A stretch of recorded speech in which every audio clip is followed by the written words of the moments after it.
नमस्कार साथियों। तो कैसे हैं आप लोग? उम्मीद है आप लोग अच्छे होंगे, मस्त होंगे, स्वस्थ होंगे। तो आज जो है हम आपको कराने वाले हैं क्लास 12 अर्थशास्त्र ब्रह्मा सीरीज का मॉडल पेपर 5। और इसमें जो है हम आपको वही सेम जैसे पहले करा रहे थे उसी प्रकार कराएंगे। तो आइए अपने देखिए वीडियो को स्टार्ट करते हैं। तो सबसे पहले आता है हमारा कि यदि कुल उपयोगिता अधिकतम हो तो सीमांत उपयोगिता होगी, अधिक होगी, कम होगी, शून्य होगी या ऋणात्मक होगी। तो इसमें हमारा राइट आंसर है ऑप्शन सी, शून्य होगी। यानी कि यदि कुल उपयोगिता अधिकतम हो तो सीमांत उपयोगिता जो है शून्य होती है। अब हमारा अगला प्रश्न है, मांग की कीमत लोच का क्या अभिप्राय है? कीमत में परिवर्तन के कारण मांग में परिवर्तन, या मांग में परिवर्तन, या फिर वास्तविक आय में परिवर्तन, या कीमत में परिवर्तन।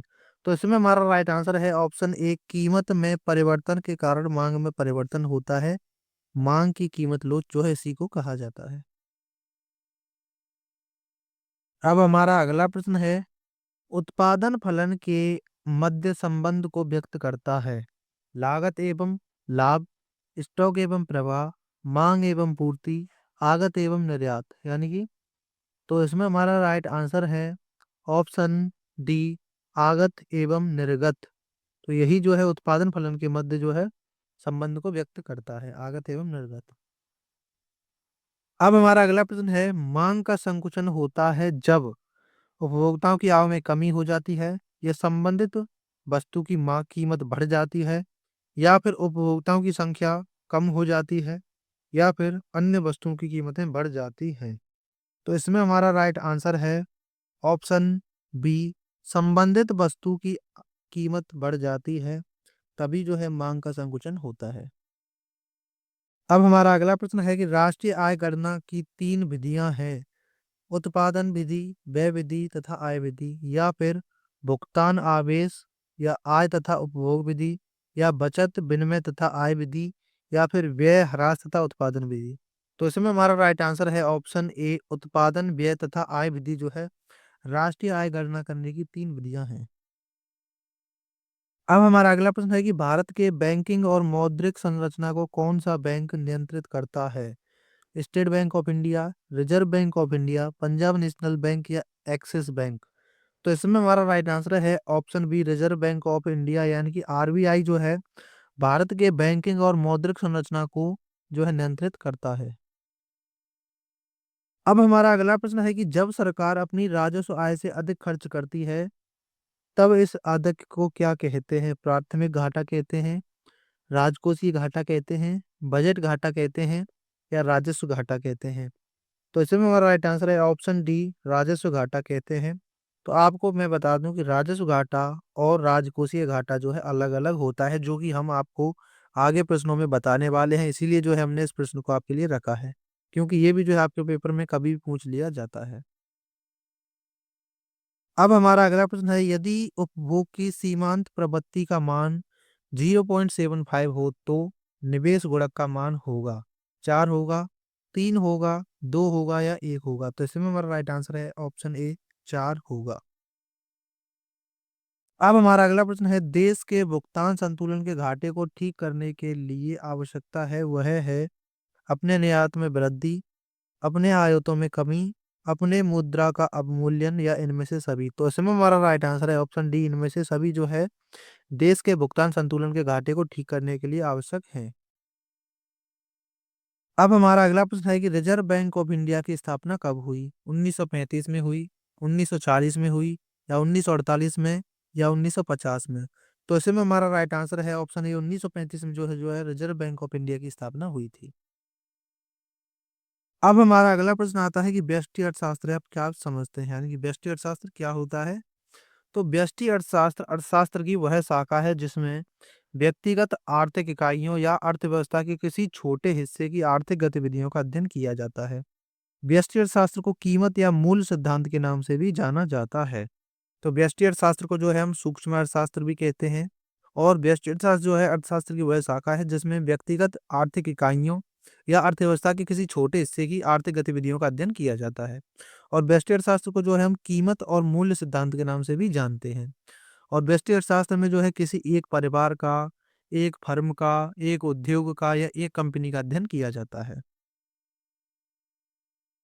और इसमें किसी व्यक्ति, परिवार, फर्म, उद्योग, वस्तु का मूल्य, वस्तु की मांग और पूर्ति की घटनाएं, व्यक्तिक आर्थिक इकाइयों और अर्थव्यवस्था के छोटे हिस्सों के व्यवहार का अध्ययन किया जाता है। उसी को जो है सूक्ष्म अर्थशास्त्र, छोटा अर्थशास्त्र या व्यष्टि अर्थशास्त्र भी कहते हैं। अब हमारा अगला प्रश्न आता है कि आदर्शक अर्थशास्त्र क्या है? तो आदर्शात्मक अर्थशास्त्र, जिसे हम इंग्लिश में कहते हैं नॉर्मेटिव इकोनॉमिक्स, यानी कि अर्थशास्त्र की वह शाखा है जिसमें अर्थशास्त्र की नीतियों और सिद्धांतों का मूल्यांकन किया जाता है। यह आर्थिक नीतियों और व्यवहारों की समीक्षा करता है और उनमें से जुड़े प्रस्ताव या सिफारिशें करता है। आदर्शात्मक अर्थशास्त्र में अर्थशास्त्री आर्थिक समस्याओं के समाधान बताते हैं।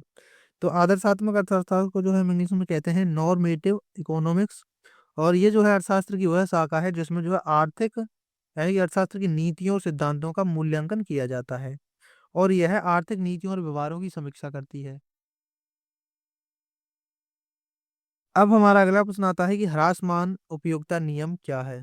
तो ह्रासमान उपयोगिता नियम या सीमांत उपयोगिता ह्रास नियम बताता है कि जब कोई या वस्तु या जब कोई व्यक्ति किसी वस्तु की ज्यादा मात्रा का इस्तेमाल करता है तो उस वस्तु से मिलने वाली संतुष्टि या उपयोगिता घट जाती है और इसी को जो है ह्रासमान उपयोगिता कहते हैं।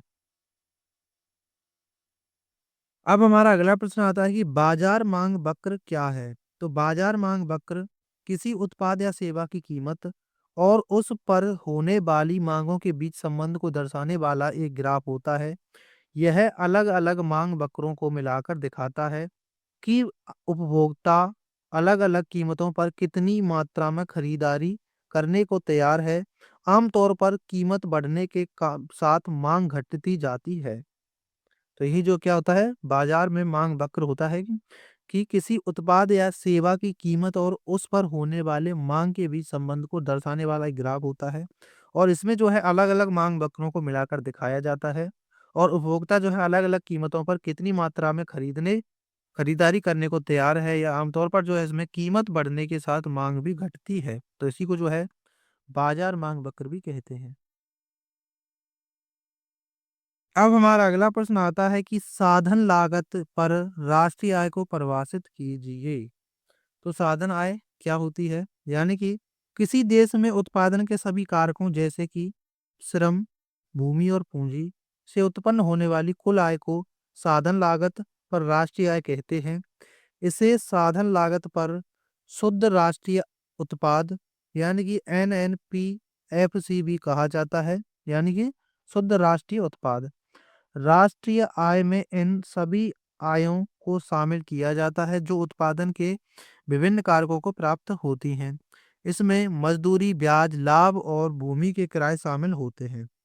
तो साधन लागत पर राष्ट्रीय आय क्या होती है कि किसी देश में उत्पादन के सभी कारकों जैसे कि श्रम, भूमि और पूंजी से उत्पन्न होने वाली कुल आय को जो है साधन लागत पर राष्ट्रीय आय कहते हैं और इसे साधन लागत पर शुद्ध राष्ट्रीय आय उत्पाद भी कहा जाता है और राष्ट्रीय आय में इन सभी आयों को शामिल किया जाता है जैसे कि मजदूरी, व्यय, ब्याज, लाभ और भूमि का किराया।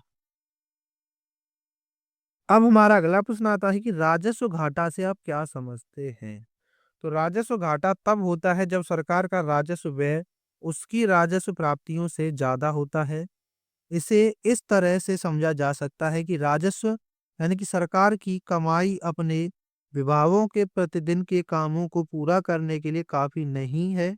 राजस्व घाटे के कारण सरकार को अपने दैनिक कामों को जारी रखने के लिए कर्ज लेना पड़ता है और यही जो है राजस्व घाटा होता है, यानी कि जब सरकार का राजस्व व्यय उसकी राजस्व प्राप्तियों से ज्यादा हो जाता है और इस तरह से इसी का जो है क्या होता है कि राजस्व घाटा होता है। अब हमारा अगला प्रश्न है कि अनैच्छिक बेरोजगारी क्या है? तो अनैच्छिक बेरोजगारी का मतलब है कि कोई व्यक्ति काम करने के लिए तैयार है लेकिन उसे नौकरी नहीं मिल पाती। इसे खुली बेरोजगारी भी कहा जाता है। अनैच्छिक बेरोजगारी ऐच्छिक बेरोजगारी के विपरीत होती है। ऐच्छिक बेरोजगारी में व्यक्ति काम नहीं करना चुनता क्योंकि उसका आरक्षित वेतन प्रचलित मजदूरी दर से ज्यादा होता है। यानी कि अनैच्छिक बेरोज़गारी कैसी होती है कि इसका मतलब होता है कि कोई व्यक्ति काम करने के लिए तैयार है, लेकिन उसे नौकरी नहीं मिल पा रही है और इसी को जो है खुली बेरोज़गारी भी कहा जाता है। और अनैच्छिक बेरोज़गारी जो है ऐच्छिक बेरोज़गारी के विपरीत होती है। अब हमारा अगला प्रश्न आता है कि सरकारी बजट क्या है? तो सरकारी बजट किसी सरकार के वार्षिक आय और व्यय का विवरण होता है। यह एक दस्तावेज होता है जिसमें सरकार के प्रत्याशित राजस्व और प्रस्तावित प्रस्तावित व्यय की जानकारी होती है। सरकारी बजट को अक्सर विधायिका की अनुमानित अनुमति लेनी पड़ती है।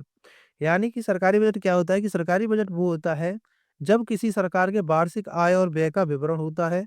यह एक दस्तावेज होता है जिसमें सरकार के प्रत्याशित राजस्व और प्रस्तावित व्यय की जानकारी होती है। तो इसी को जो है क्या कहते हैं, हम सरकारी बजट कहते हैं और सरकारी बजट को अक्सर जो है विधायिका की अनुमति लेनी ही पड़ती है। अब हमारा अगला प्रश्न है कि सार्वजनिक वस्तु किसे कहते हैं? तो सार्वजनिक वस्तु वह वस्तु या सेवा होती है जिसका इस्तेमाल समाज का हर सदस्य किसी और के लिए इसकी उपलब्धता कम किए बिना कर सकता है। यानी कि सार्वजनिक वस्तु कौन-सी होती है जिसका उपयोग या इस्तेमाल जो है वो सभी लोग कर सकते हैं, जिसकी उपलब्धता कम किए बिना कर सकता है। और उदाहरण के लिए वो चीज़ें हैं कि शहर की सड़क, पार्क, स्कूल, प्रकाश स्तंभ, बाढ़ नियंत्रण प्रणाली, ज्ञान, ताज़ी हवा, राष्ट्रीय सुरक्षा और आधिकारिक आंकड़े आदि, ये सभी जो है सार्वजनिक वस्तुएँ होती हैं। अब हमारा अगला प्रश्न आता है कि एकाधिकार प्रतिस्पर्धा से आप क्या समझते हैं? तो एकाधिकार प्रतियोगिता या प्रतिस्पर्धा बाजार में कई कंपनियों के बीच प्रतिस्पर्धा एक प्रकार है जहां कंपनियां समान लेकिन अलग-अलग उत्पाद या सेवा पेश करती हैं। इस तरह के बाजार में प्रवेश की बाधाएं कम होती हैं और किसी एक कंपनी के फैसले सीधे उसके प्रतिस्पर्धियों को प्रभावित नहीं करते हैं। तो यही क्या होती है कि एकाधिकार प्रतिस्पर्धा होती है। और एकाधिकार प्रतियोगिता में कंपनियां स्वतंत्र रूप से काम करती हैं और मूल्य निर्धारण और विपणन के जरिए खुद को अलग करती हैं।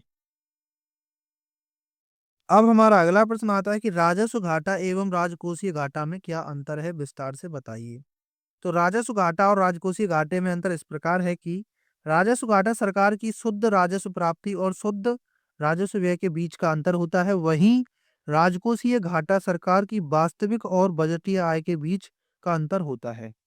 तो जो राजस्व घाटा होता है वो जो होता है सरकार की शुद्ध राजस्व प्राप्ति और शुद्ध राजस्व व्यय के बीच का अंतर होता है, और लेकिन जो राजकोषीय घाटा होता है वो होता है सरकार की वास्तविक और बजटीय आय के बीच का अंतर होता है।